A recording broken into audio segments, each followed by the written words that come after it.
The outlook wasn't brilliant for Mudville 9 that day. The score stood 4-2, with but one inning more to play. When Cooney died at first and Barrows did the same, a pall-like silence fell upon the patrons of the game.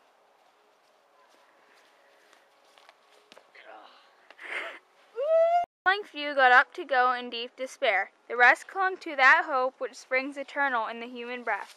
They thought, if only Casey would but get a whack at that, we'd put up even money now with Casey at the bat. If only Casey would get a whack at that.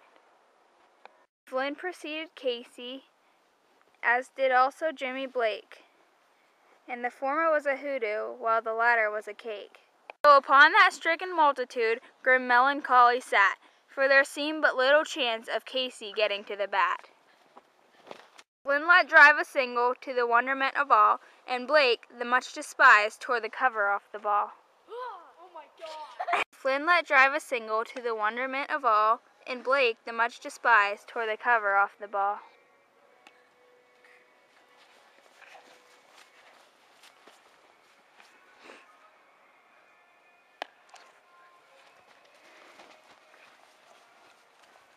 Had lifted, and men saw what had occurred.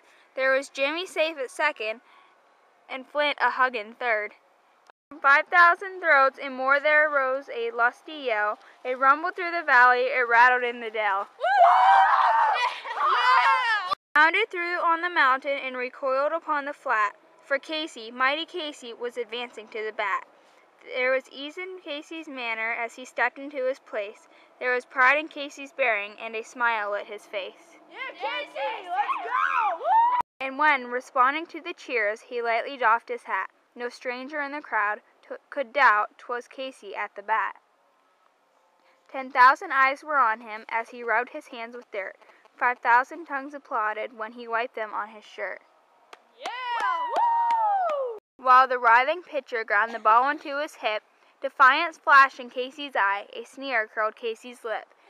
And now leather-covered spear came hurling through the air, and Casey stood a-watchin' in it haughty grandeur there. Close by the sturdy batsman the ball unheeded sped. That ain't my style, said Casey. Strike one! The umpire said. From the benches black with people there went up a muffled roar, like the beating of the storm waves on a stern and distant shore. Kill the umpire! Shouted someone on the stand, and it's likely they'd have killed him had not Casey raised his hand. A smile of Christian charity, great Casey's visage shone. He stilled the rising tumult, he bade the game go on. He signaled to the pitcher, and once more the dun sphere flew, but Casey still ignored it, and the umpire said, Strike two! Run! cried the maddened thousands, and echo answered, but one scornful look from Casey and the audience was awed. His face grow stern and cold, they saw his muscles strain, and they knew that Casey wouldn't let that ball go by again. The sneer had fled from Casey's lip, the teeth are clenched in hate. He pounds with cruel violence his bat upon the plate. The pitcher holds the ball, and now he lets it go, and now the air is shattered by the force of Casey's blow. Oh, somewhere in this favored land, the sun is shining bright. The band is playing somewhere, and somewhere hearts are light. And somewhere men are laughing, and little children shout.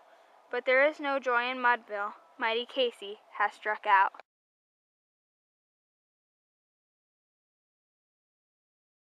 And then when Cooney died at first, and Barrows did the same, a pall-like silence fell upon the patrons of the game.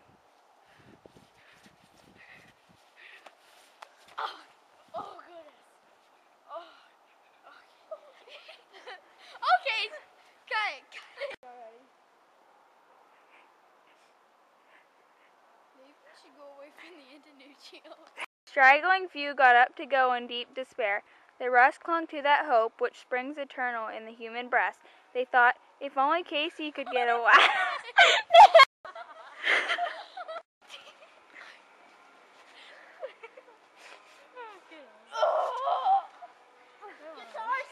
Straggling few got up to go.